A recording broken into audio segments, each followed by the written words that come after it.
This wallpaper is not nearly spooky enough. I can fix this. That's better.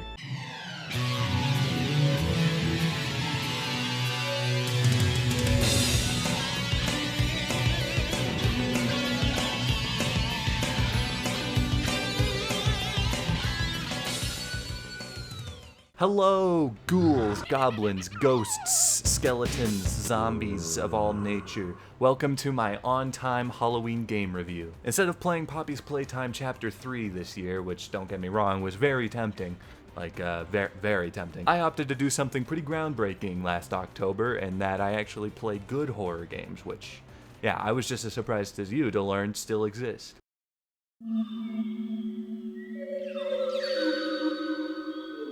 Our first spooky game of the night is Animal Well, developed by Billy Basso and released last May. I had of course heard about the game before it launched thanks to the buzz around the publishing company it was being released under.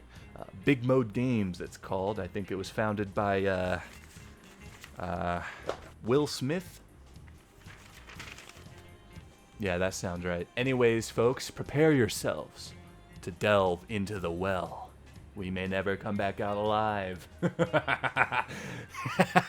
We will, though. It's a video game.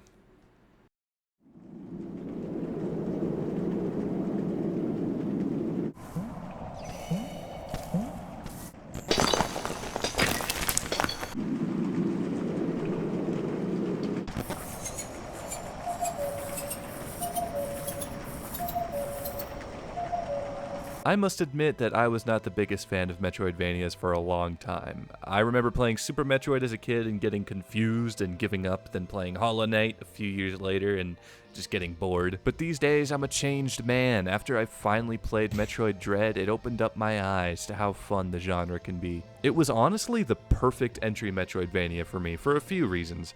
For one, it's not a very difficult game at all, at least compared to its predecessors. It didn't confuse me like Super did. The game is also a non-stop action thrill ride with badass cutscenes and set pieces, so it didn't bore me like Hollow Knight did. Which is good, because my attention span is fucked.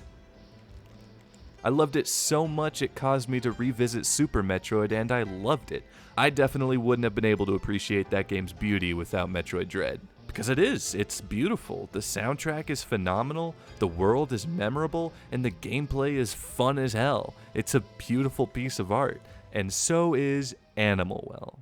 Animal Well is a Metroidvania developed almost entirely by one man, Billy Basso. Not only did he develop it, but he programmed the engine as well. As a result, the game is optimized and polished to perfection. It's a beautiful game with dynamic lighting effects as well as impeccable sound design. The atmosphere is so well done, if very similarly to Super Metroid, a game Animal Well takes a lot of inspiration from. There's this palpable sense of isolation throughout the whole experience. Most of the time you'll be completely alone, accompanied only by sound. Wind blowing in faintly through the pillars of long abandoned corridors. You can almost feel the breeze on your face. There's a constant sound of water pouring out of seams in the walls throughout the map. And every now and then you'll hear a distant howl or cry from a miscellaneous forest critter. It's gotta be one of the most atmospheric games I've ever played. It's funny how it's almost the polar opposite of Metroid Dread, a game I also enjoyed very much. That game was a lot more...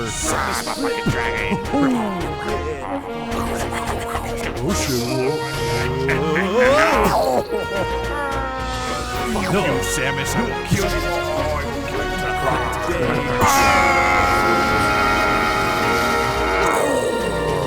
Animal Well is a very standard Metroidvania experience for the most part, but where other Metroidvanias are about empowering the player, steadily granting you movement and combat power-ups throughout the entire game, Animal Well is about making the player feel like a vulnerable little sack whose most powerful ability is a bubble wand. You also get a frisbee, a slinky, a bouncy ball, a yo-yo, a flute, and this thing.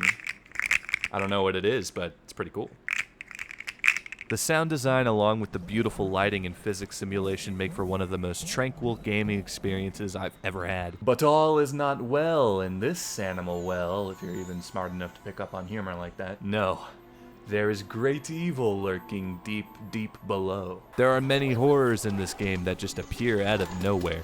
The game gets you all immersed in this tranquil, lush temple land full of soothing sounds and sights, and then all of a sudden a fucking Leviathan horror tries to kill you with its neck. There were some genuinely disturbing moments in this game. Not like Vavitch disturbing, but you know, when the dog started going through the tunnels to get me, I freaked out a little bit.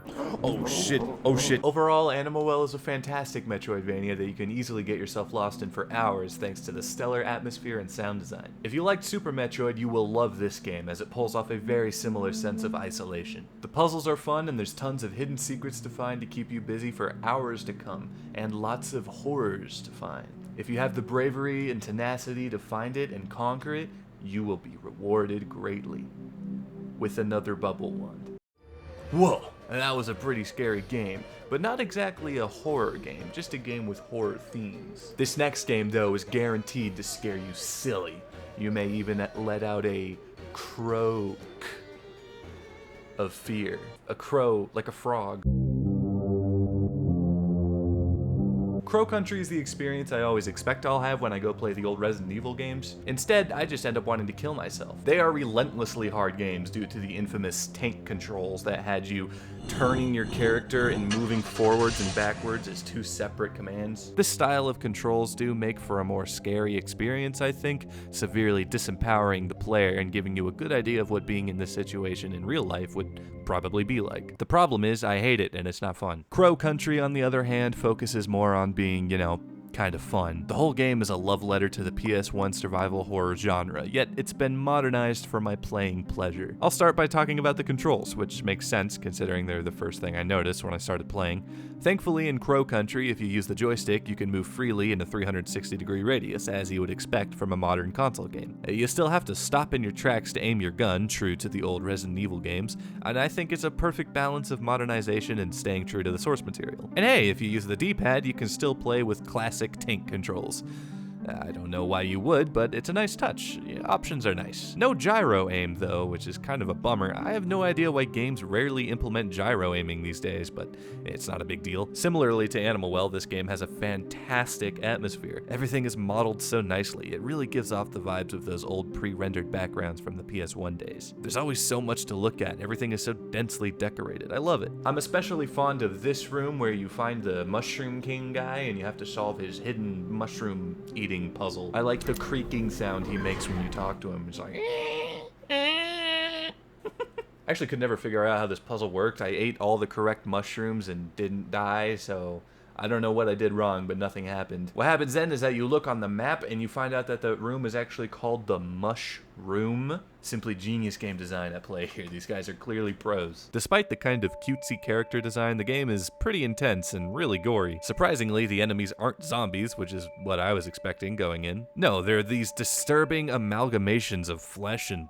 blood, spikes and shit that just writhe their way towards your direction if they happen to see you. Although I will say, the game isn't very difficult at all. At least on the normal difficulty setting, which is what I played on, I was able to get through the whole thing without dying once. It's extremely generous with dishing out healing items and ammo, so health was never really a problem. But despite the lack of difficulty, it still managed to spook me a few times. A crypt!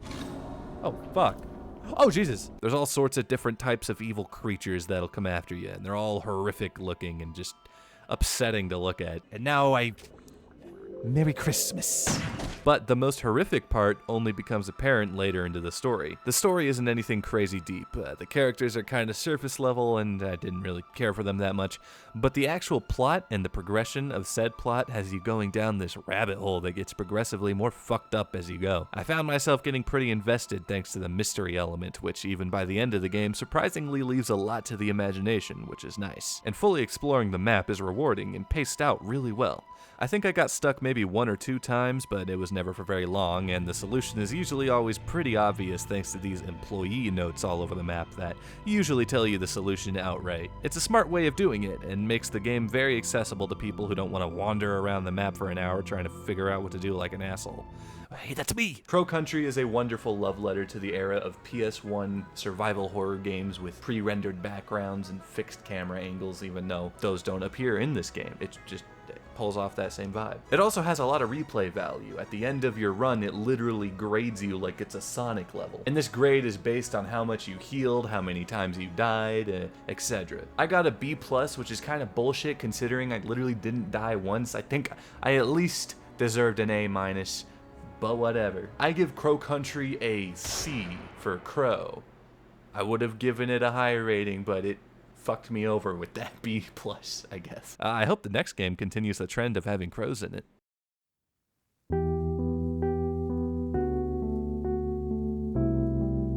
Mouthwashing has the most fucked up plot of any video game I've ever played.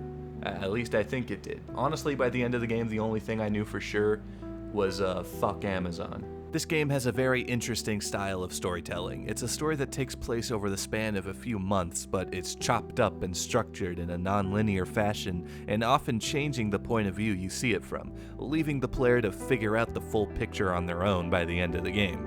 It also looks great, sounds great, and is extremely well written. I highly recommend this game, but don't really want to talk about it too much more to avoid spoiling it, so I really suggest you just try it out for yourself, or watch Jacksepticeye play it or something. Just be warned, it's kind of fucked up, so just know what you're getting into with that game. I hope this hurts.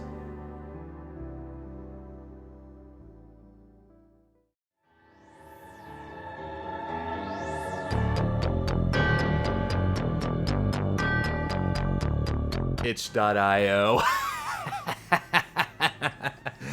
There's a lot of good games on itch.io. A lot of games that are really successful nowadays actually got their start on itch.io as free downloads while in early stages of their development. However, there's also a lot of fucking garbage on itch.io. It's basically the Wild Wild West version of Steam, which was already pretty unfiltered. People be putting literally anything on there. A PNG of the God of War logo, Frog game, Among Us run, and even...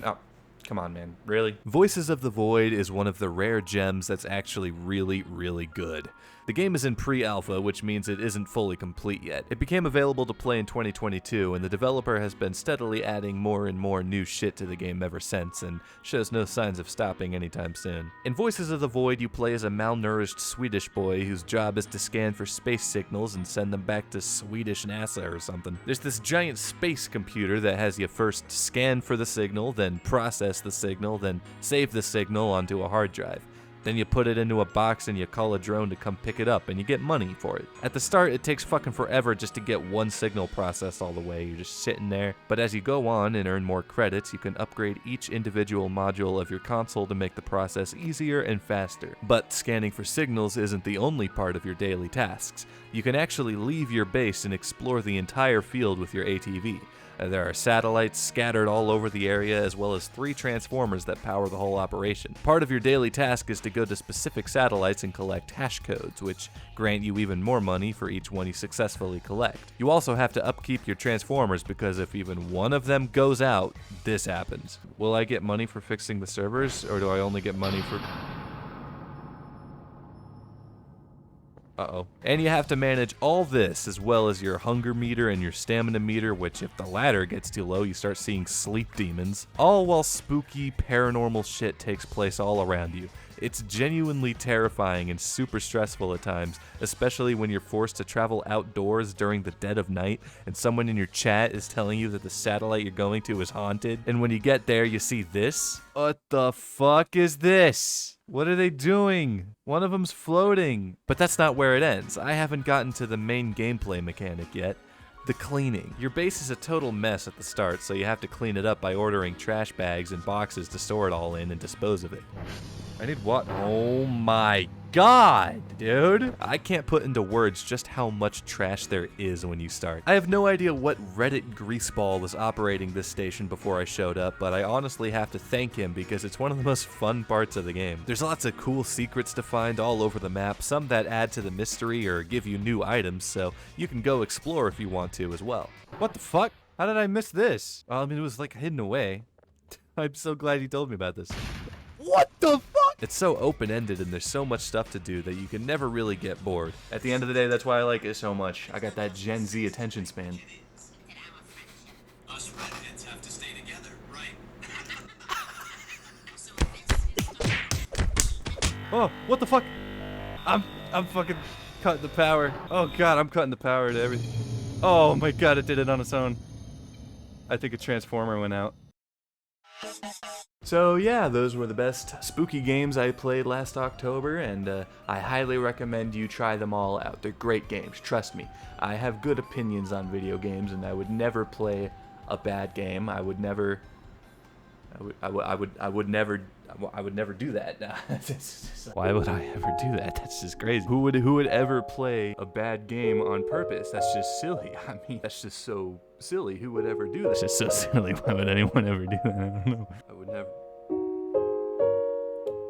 You guys are really reimagining the freaking horror game genre. You guys are really No, I'm not doing it. I'm not doing it. You can't make me. Swiss sauce, and I'm rapping, and it's scary, cause I'm in a scary ass mansion. Ghosts and ghouls and goblins. I'm not that much of a fan of goblins. Scary mansion, scary mansion. Oh no, it's a very scary mansion, and I'm inside it.